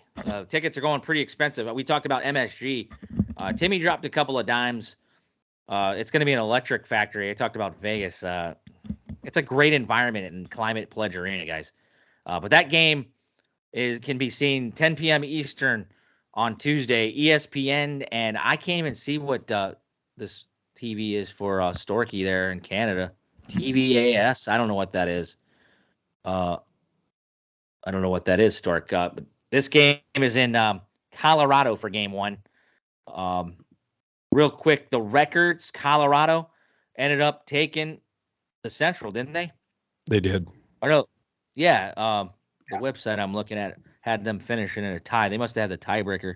Or no, they did get it. Okay, they for some reason they have Dallas on top, but Colorado had 109 points. They were 51, 24, and 7. 109 points. And like we said, Seattle, I think, comfortably made the playoffs, but they did finish in the wild card one at 46, 28, and 8. And if you recall, during the regular season, they had 100 points. Regular season, they had that unbelievable 7-game road win streak. Never been done before, from what I heard in the history of National Hockey League. But Stork, your thoughts on this series? Well, I mean, we've all had upset picks, right? So I'm going to take this one as an upset pick. And my upset pick is it'll be an upset if Seattle wins a game in this playoff series. Oh, Seattle fan watching this. As much as I like Seattle and I'll be cheering for them, I'm kind of rooting for Colorado now because I want to see Minnesota, Colorado for Nick's sake. But I think he's going to get a chance to see that. But my upset is if Seattle wins one game, it'll be an upset. So I'm taking Colorado in 5 games because I think there's going to be an upset in this series. I just think Colorado's going to be too much for them. Colorado's healthy right now. McCarr's back. McKinnon's on fire right now. And they just have way too much going on for Seattle to handle. Seattle should be happy that they made it. And if they, like I said, if they do win one game, they should be very proud of that one game they win because they're going up against the Stanley Cup champions and they're not going to be playing around with Seattle. I think they respect Seattle and they're going to take them seriously and they're going to roll them over. There's a good chance they might sweep them, but I'm going to give Seattle the benefit of the doubt just because I'm rooting for them. Colorado in 5. All right. So Colorado at 5 for Stork. Injuries for the Kraken. Andre Burakovsky, former Colorado Avalanche, won the cup with them last year, 2-time Stanley Cup champ. He won with the Capitals. He's been on injury reserve for a while, a lower body injury. I wonder if he can make his way back. Jonas Donskoy, another former Avalanche. He's been out all year, upper body. He's on injury reserve. A guy named John Hayden, he's a youngster. Announced Hayden will miss 12 weeks, so he's out. And then Martin Jones, he's had some great moments this year. If you recall, he was the Stanley Cup goaltender for the San Jose Sharks against the Penguins when the Penguins won. He did not play last game, undisclosed. So Gruby is going to have another former Avalanche, Phil Grubauer. He's been hot and cold, man. They need him in Seattle with that 46, 28, and 8 regular season record. Gruby's, yeah, he's going to see a lot of rubber. Colorado, they had some questionable moments in the season. If you recall, they were struggling off the top, Stork. Taking a look at their injuries, I know Cale Makar hasn't been 100%, but he's still Cale Makar. Looks like they got 7 injuries. What is it? Cagliano is a big piece for them. Didn't travel with the team the last game of the year. Upper body. Franco's, Pavel Franco's. I always say his name wrong. Lower body injury. So Georgiev, definitely the starter. He had 5 shutouts this year, I believe. Georgiev did. So he takes the place of Darcy Kemper, who left for the Capitals. Darcy Kemper was the Stanley Cup goalie. Longtime journeyman Darren Helm has got a lower body. And obviously, Gabriel Landeskog never saw any action this year. The team captain, he is not coming back at all for the playoffs. Knee injury. Cale Makar, lower body, has been banged up, but I can't see him not going. Dennis Mulligan, he's got an undisclosed injury. And Josh Manson, key integral big man defenseman, also a lower body. So Colorado's not exactly in pristine health, but I am excited to see how the Kraken do on the road. Can they steal a game in Colorado? If I recall, they did beat them there this year. I don't have the series regular season stats in front of me to talk about, but I do think Seattle is going to perform better than what you guys think. But I am taking the Colorado Avalanche, much to the disappointment of a lot of Seattle fans. I was on Tim Kelly's podcast earlier today, Courts and Fields, talking about this. I think it's going to be a great experience, a great environment for Seattle. I'm giving them 2 wins in this series, but I got Colorado winning in 6. They'll take it back to the Mile High City and beat them. But I am impressed with Seattle, guys, as far as they spread the wealth on offense. I'm a big fan of Matty Beniers. God, he's Mike Calder. I know there's other candidates out there, Mason McTavish, the kid in Arizona. I can't remember his name. Mason Michelli. Logan Thompson was a big candidate till he got hurt in Vegas. But amongst I know I'm leaving out a couple other youngsters, but Matty Beniers by far, I'm impressed with that number 2 pick of a couple years ago draft. So and Jared McCann, 40-goal scorer, he's an invaluable asset. He can score shorties. He's a good power play man. They spread the wealth there in Seattle. I just, like you said, Nathan McKinnon, Mikko Rantanen, the experience factor. I like the Colorado Avalanche in 6. So that's what I'm thinking. I think the champs survive round 1. But let's see what that environment is like in Seattle, man. I can't wait to see the first home game for sure. I believe that's Saturday night. That's the first game Tim goes to. So have fun, Tim, if you're watching. Storky, what matchup next do you want to talk about? Well, let's do Edmonton. That's going to be pretty. Let's do Edmonton, LA. Yeah, this one, like New Jersey and New York, for me, as an outsider, these 2 series, I don't know which one I'm more interested in, but Connor McDavid, man, this guy only needs the Stanley Cup on his resume, guys. And the LA Kings are a formidable opponent for round 1. Nick, you begin us on this series, buddy. I got 2 names, and that's all it's going to matter is Connor McJesus and Draisaitl. I don't care who they're going against. I don't care what goalie you put in front of them. There is no man going to beat them. Now, I got respect for Fiala. I think that not to get too much into some of my gripes, but he should have stayed, and Dumba probably should have walked out the door. But, I all props. I want to see him succeed. He's an amazing young kid. He's fast. He's got hands. He's good. But I want to see LA fall on their face for what they did to Johnny Quick. And that's just personal in my heart. Wow. Yeah. But Edmonton is not going to lose any game in this series. This is another one that I have as a sweep. Wow. And probably one of the only locks that I have as a sweep, that I think Connor McJesus is going to turn it on, Draisaitl is going to turn it on, and there's going to be goals. So, I got to give the LA Kings their due. They made it, and they made it handily. They weren't far behind the Oilers. I don't know if you did the records yet, Jimmy, but I think it was only a few games. But I got Connor McJesus carrying him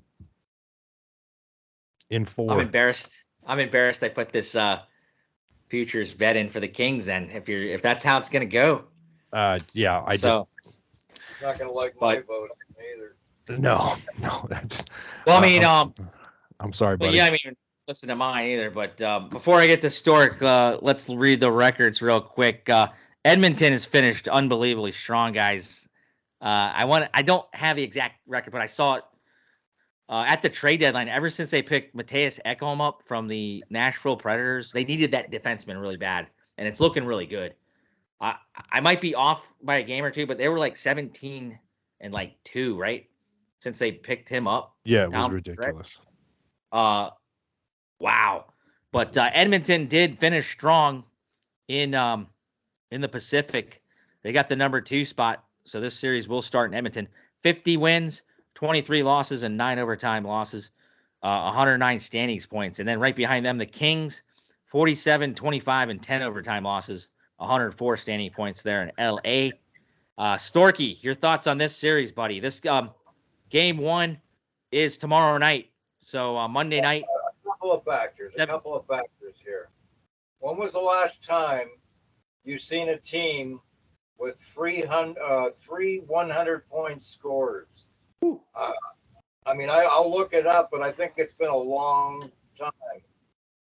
These guys are for real. The last 15, 20 games, they've proved that they're for real, and they're ready to go, and they're on a roll. And like Nick said, McJesus and Draisaitl. There's not much more to be said about this one. I also agree with Nick I had a lot of respect for LA, but I lost a lot of respect after what they did to Quick. I thought it was horrible for them to treat him like that. And I think his teammates felt the same way about the whole thing. So I'm not sure about LA's psyche right now, especially some of Quick's closest friends in Los Angeles. Doughty, Kopitar, just to name a couple. I think they're going to be just actually overwhelmed against this Oiler attack. I think the Oilers are going to show no mercy. They're going to continue rolling like they did before. And like Nick said, I predict the very same thing. I think Edmonton's going to roll over LA. As good as LA is, I think Edmonton's going to they're on a mission right now. And that's to win McDavid a Stanley Cup and Draisaitl for that matter. They're going to be top. I predicted that Edmonton would be in the final this year. And I don't think LA is going to stand in their way. Take the Oilers in 4. Get the Bruins out. Wow. Man. Well, I had my upset as the Jets. And I told you guys about the futures ticket here. I spent $20. If the Kings were to win the cup, I'd win $520. But I probably threw my money in the street. I'm counteracting my for like the millionth time on this podcast. You should have bought some cards with that money, Jimmy. Yeah, I know. You should have $20. You shouldn't have put it against the Wild to lose the Blues also. You guys think it's going to be an easy series. I do agree with all the points you guys have made, and Edmonton even has a goalie this year. They don't have Mike Smith in that debacle. They had Koskinen last year. That series went 7 last year. I'm going to shock you guys and say it's going to go 7 again because I'm a believer in the Kings. I like their power play unit. They do, like I said, I'm bringing the injury report. They are missing they're banged up. I don't know if they're going to be missing. Gabe Vilardi, he hasn't played since March 26 against St. Louis. Upper body. Kevin Fiala, the wild card factor for me on the Kings. He's been hurt with a lower body. I keep forgetting about that because he was on my fantasy team, but he has been playing. And then Alex Edler, he's a veteran defenseman, a big boy that can clear out the crease. So that'll sting for LA if those guys aren't going. But I can't imagine Kevin Fiala sitting out. I do, like I said, love Stu Skinner in the net. Edmonton's knock has been they just haven't had any goaltending. As long as Campbell isn't in there, I'm liking the Edmonton Oilers. And how can you go against, like you said, 3 100-point scores? Give me Edmonton, but let me bring up Edmonton's injuries real quick. They missed Evander Kane for most of the season because of that lacerated wrist, that scary injury when Ouch. Maroon accidentally stepped on him in that game. That was a TNT game. But they're not missing too much, guys. Just guys that have been out forever. I can't believe Oscar Klefbom is still on this roster. He was a good defenseman, too, I thought. Stork probably laugh at me for that. But Mike Smith is still on this roster. He's on injured reserve from what I'm seeing. But they're not missing too much. Edmonton is healthy. And I had Leon Draisaitl on my fantasy team, guys. And I don't think I'm going to get him next year because I'm 8 in line. I am going to miss this man. Deadly on the power play. This guy's sick. What can I say? And I don't even have to talk about Connor McDavid because if you don't know who Connor McDavid is, I don't know what.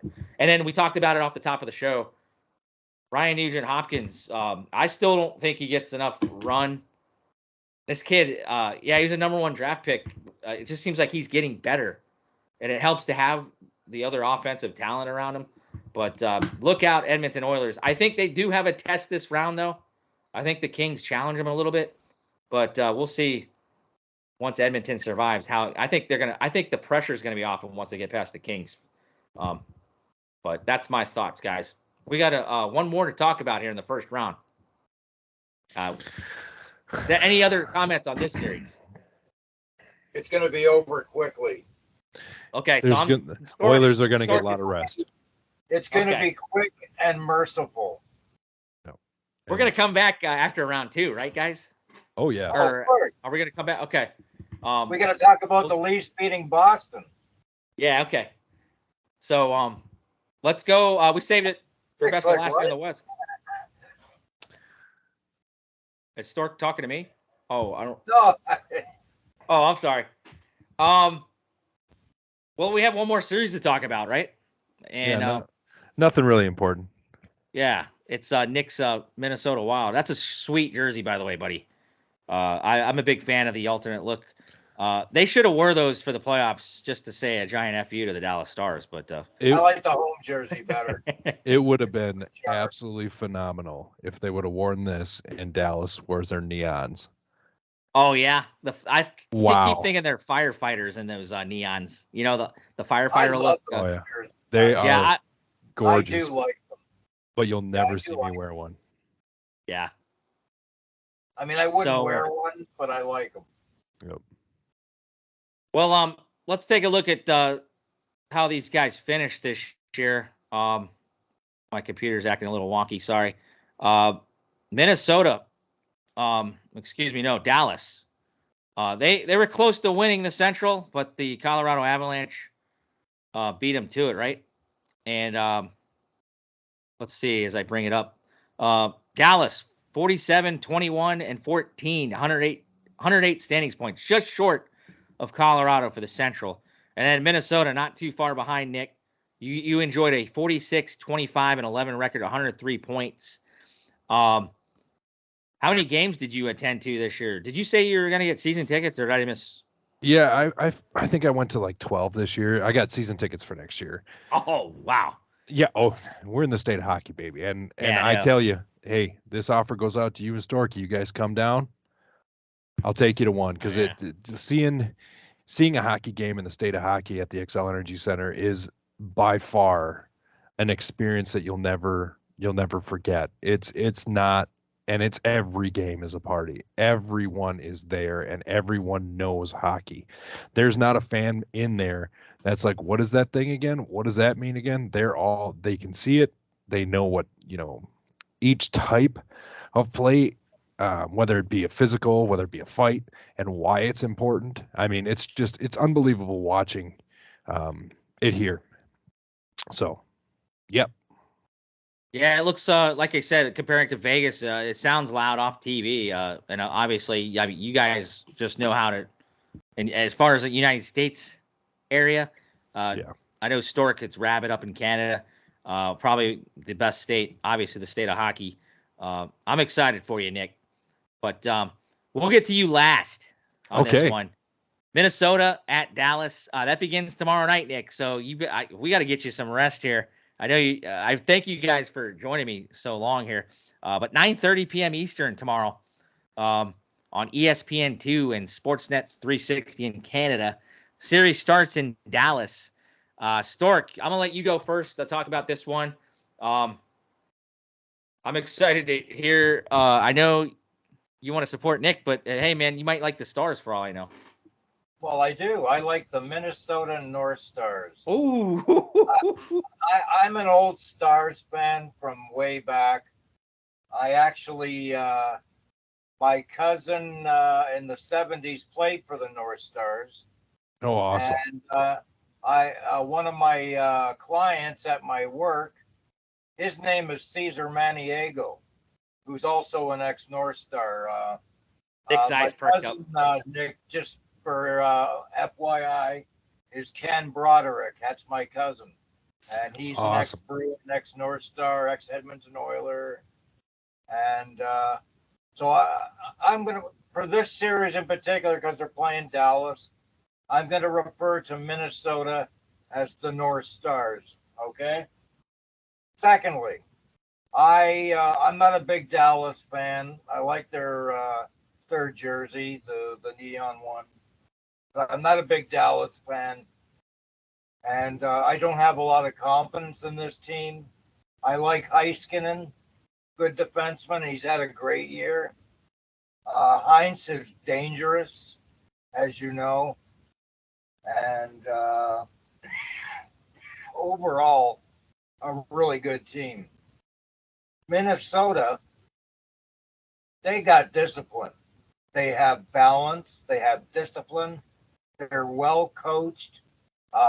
They all seem to have bought into the system in Minnesota.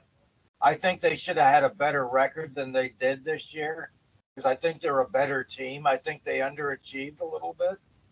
But I think they're going to pump it up for the playoffs. And I'm going to take Minnesota in a long series with Dallas in 7 games. Minnesota in 7, going to be a long, hard-fought series. I don't know if it's going to be physical or not, but it could. But if it is, I think Minnesota has the edge on that too. So we're going to take the Wild in 7 games. Nick's happy. Injury-wise, we got Joel Eriksson Ek, Nick. It says Wild announced Eriksson Ek is week to week with a lower body injury. Do you have more information on that? Yeah, he took a puck to the foot, and it obviously turned out to be worse than it is. Lower body injuries, lower body. He broke his foot, and whether he can skate is going to be a big deal. And losing him for the playoffs is much bigger than the outside looker would know. Him and Marcus Foligno are the heart of this team, and Ek is always in the right spot. Yep, and as Stork, when it comes to killing off power plays, he's pretty much it. So it's going to be a big loss. I think he comes back only because I won't get into my prediction yet because I want you to finish going through the injury roster. But I will say it's going to be a long series, and I think he's back before the series ends. All right. Yeah, I was going to talk about a couple other guys. Unfortunately, I saw this guy a couple times on national TV. Mason Shaw, he's kind of a grittier guy. He announced he suffered a torn ACL. Was that against St. Louis, Nick? Yeah. One of those. Yeah, it might have been the game I was watching. Didn't show back up. Yeah, Yeah. Big loss. Great. And then a Stanley Cup champ in 2019 with the Blues. You guys got him at the trade deadline. Oscar Sundqvist. I like this player. He didn't play in the last game of the year. Lower body. I don't. Do you know any specifics on that one? He's rested. Okay. So they need him. Like you said, he's the guy they traded for. Was it a 3-way deal or? Yeah, I can't remember. For Greenway. He went to Buffalo. Okay. And no, that was Nyquist. I think he picked Sundqvist up for some draft picks. As far as the Dallas Stars, I went on the page. I'm on Hockey Reference, guys. They're pretty good. I didn't see any injuries for the Dallas Stars. I'm sure everybody's got nicks and bruises. I found out today, caps wise, Tom Wilson was playing with a broken ankle. Albeit it was a chipped bone, wasn't like incapacitated or anything. But I mean, he blocked a shot against Colorado in January. And these hockey players, man, straight up beasts. Who knows what half these guys have going on, even with the start of the playoffs here. It's a grind. But back to my predictions. It's great that Minnesota has the thrill back. It was a little scary with that hit he took against the Jets. Stanley. But he's back. What do you say about the kid in this picture here? And I call him a kid, Matt Zuccarello. Zuki, phenomenal. He's the straw that stirs the drink was Thrill, right? when he's out there with them. Like you said earlier, I love Matt Boldy. He might be one of my favorite hockey players. Non-capital kid is an American stud. Who is going to be starting for you guys, Nick, in goal? I need the info here. They're being pretty tight-lipped about it, but what do you do when you have our situation? What do you do when you have the best duo in hockey? And for Gustafsson, yeah, exactly, a backup goalie who's in the top 3 in the league. I will admit, I like that kid. Yeah, who do you pick? And I, without getting too much into it, I won't even tell you about a little guy named Jesper that we got in our farm league who's just warming up, getting ready to come up too. Next year. I'm pretty sure they start Fleury. How do you not start the Flower? Playoff experience like in a big game like this. I mean, that first game in Dallas is going to be incredible. I can't even express to you the physicality that these teams play with each other. And having somebody who can stand on his head and who is more athletic in Fleury than I think Gustafsson is at this point, I think you have to start Fleury. So I'm assuming that's who they're starting, but Dino is being Dino. He holds that stuff pretty close to the chest, as we saw in the fantasy league. He was not naming starters unless it was, hey, I have to give this person a rest. So we know we're going to start him at this point. So. All right, well, I'll cut to the chase. Talk about the stars here real quick. I love Jake Ottinger. He was on my fantasy team as well. I had an embarrassment of riches in goal. Unfortunately, I was a first round exit in fantasy hockey with Jake Ottinger and Connor Hellebuck as my tandem. But I love Jake Ottinger so much. Another American. Sorry, Stork. I love the Americans. The American goalies are awesome. Like we said, another American, Robo, Jason Robertson. Love this kid. Just a stud. Jamie Benn with the experience. Tyler Seguin, he's had nagging injuries bother him, but he's healthy. I'm pretty sure he's been healthy, right? Yeah, because I didn't see any injuries. But defensive or Heiskanen, good puck moving defenseman. I still don't think he gets enough run. Who am I leaving out? Oh, Stork talked about Rupe Hintz. I love that player. Let's take a look at both coaches. DeBoer, tremendous playoff experience. Dean Evanson, I still got a lot of love for him. Former Capital, also coached with Bruce Boudreau. Man, it's so tough to pick this series. I'm glad we saved it for last. There's probably a lot of fans going to watch this going, oh, I don't give a shit about this series. But I got it going 7 games. But, Nick, don't kill me, man. Oh, no. 7 games. I'm taking a home win for the Dallas Stars. But I can be swayed. I can't go against my pick because I went on Tim's podcast earlier today and I did say the Stars in 7. Yeah, but if you pick the Wild on this one, you're covered. But what I'm saying is, Nick, I will be rooting for the Wild, just like the Seattle fan here. I'm rooting for Seattle. But I will not be surprised, though, with a loss on this one. Because I don't like Revo, but like the greediness of the Wild can get it done. But they disappointed me last year so much. I know they didn't have Revo, but they had Marcus Foligno that year. Joel Eriksson Ek. I called one of his overtime goals, if you recall, a couple years ago. It was against Vegas, that series. That was a great series, too. I love Joel Eriksson Ek. I think it's going to be really close, Nick. But before we hand it over to you, I'm sorry, man. I want you to win. All the Minnesota people that I was deployed with, this one's for you. But Dallas Stars, oh, man. In 7, man. I'm sorry, dude. He's starstruck. I'm sorry, man. So, it's all you, man. Floor's yours. Make me look. You disappoint me, Jimmy. I know. Disappoint me. So, if you probably would have took the Capitals if we were in this, but go ahead. I would say that if you look from top to bottom, these teams match up so well. on the back end, you've got Jared Spurgeon, probably one of the most underappreciated across the league defensemen.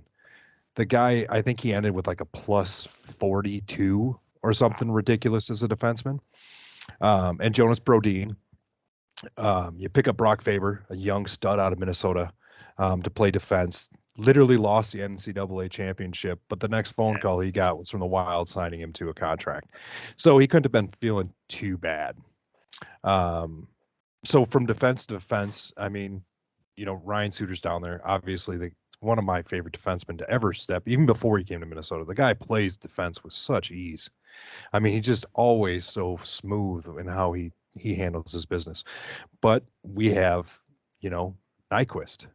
We have players that we picked up specifically for this. A defenseman who can play on the offense, on the power play, and you can back up. And don't forget about a young kid named Addison, who got benched just because we had a riches of defensemen and still was one of the top leading scorers on the power play or point getters for the league. So I think our defense is good. I too think Ottinger is a phenomenal goalie. I really do like the way he plays the game. I like how he handles it. I think Robertson is a phenomenal young player too. However, like I said at the beginning of the show, if you go back and look, we shut down Robertson. That's part of the game plan. And Dino is brilliant about stopping their star. So let's let Heiskanen and some of these other guys beat us. But we have a Matt Boldy. We have dollar bill Kirill, who, by the way, scored 40 goals and missed almost 15 games. Then you've got, some of these players that play with grit. You got our grit line with Revo. You got Marcus Foligno. Now, let's go back to the Capitals. We picked up a guy that we traded to you at the trade deadline in Johansson, who luckily, I think he got pretty banged up on that last cross check on his rib. So he's probably going to play with a cracked rib, but he will be playing. It's just, we have an abundance of players. I just don't see him losing to Dallas. I think that Ottinger's going to make it hard, and these going to be probably some low scoring games. But there's going to be a couple in there that are going to be very high scoring games because it's going to be, Fleury in his beautiful career we've seen this year has no problem letting in 3 or 4 goals, maybe even 5 a game. But our offense has been able to win those games when they need to. I see what you're saying, Jimmy. I can get with you. But this is going to be a long series, and it's going to be a knockdown series, and it's going to be probably amazing to watch. Now, I could be chewing on my words in, 4 games when the Wild are punched out, but that's just I don't think that's going to happen, but I don't think it'll happen. Not going to happen. So I got the Wild 7. Not that it has too much to do with the actual series, but they re-upped your boy GM Billy Guerin. I don't remember how many years, but I think he's done a phenomenal job. Once they get rid of those contracts of Suter and Parise, look out, man. Yeah, the money's there and the team's there. And hey, got to give a shout out to number 89, Freddie Gaudreau, the real Gaudreau. Yeah. 5-year contract. 5-year contract. He's one of those gritty playoff guys. Can get that. I've seen him score shorthanded. I want to say he did that against the Caps or something. But I'm rooting also for Mojo. He was you guys' expansion pick to Seattle, wasn't it? Because he went to Seattle and then he came. Yeah, to DC. I think so. But then I was happy. The Caps traded him to Wild to give him a chance because he was not on that 2018 Stanley Cup champ team, if you recall. He was one of those guys I wish was on that team. We had given him up to, or he was free agent to Jersey, but he came ever so close with Boston against St. Louis in 2019? And he couldn't do it. He couldn't get it there. So I would love to see Mojo lift that cup for you guys if that is possible. But so how do you guys want to do this before we wrap it up? We'll talk about our Stanley Cup pick real quick. Because we'll come back again and talk round 2. I think we'll do that in the next show. I think that's a good. I think. Well, I mean, finals. In Let's this, can we give our Stanley Cup picks? Like I know Nick's got the Wild, right? Yeah, I got the Wild against who do I have them against? Oh, Boston. And I have that. So you're not changing it. You're obviously you're gonna stay true to the green and gold, or whatever you're gonna call it, the Christmas tree colors. I am a homer, big guy. I'm going Wild So, versus Bruins. And then Storky, obviously, are you going Montreal I'm Canadiens? sticking with Toronto, my all-Canadian. I'm sticking with my all-Canadian matchup, which I picked at the beginning of the year. Leafs versus Edmonton in the finals. All right, guys. Well, I'll reveal my new pick here. Hot Your off the new presses. pick? Well, Your I mean, I've new had Nashville. Well, I had, like I told you at the Oh, top of yeah, the show, I had Nashville. Nashville. Nashville didn't make the playoff, didn't even make the playoffs, but You got to try to I have keep the up. I have the Boston Bruins surviving to the finals. But like we were talking about earlier, it is Connor McDavid's year. Edmonton, Boston, they've met in the finals before. Back in the day, Mark Messier willed it in 1990, was it? Connor McDavid, this guy, this is the only thing he is missing on his resume. And he looks like the Terminator to me. If he can get that rest of the team on defensively on board, I think they're going to be a perfect match for Boston. I would sign me up for that series. But obviously, I'm going to be rooting for you boys. I'm going to be rooting for the Seattle people out here. As long as that team can stay in the playoffs, I will enjoy their successes.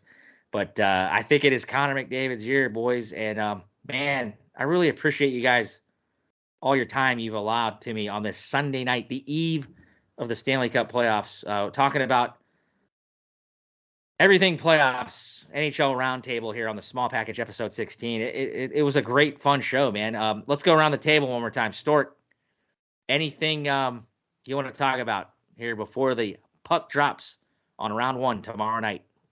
Well, I mean, as I said earlier, I'm all anxious and excited about the Stanley Cup playoffs, like every year of my life.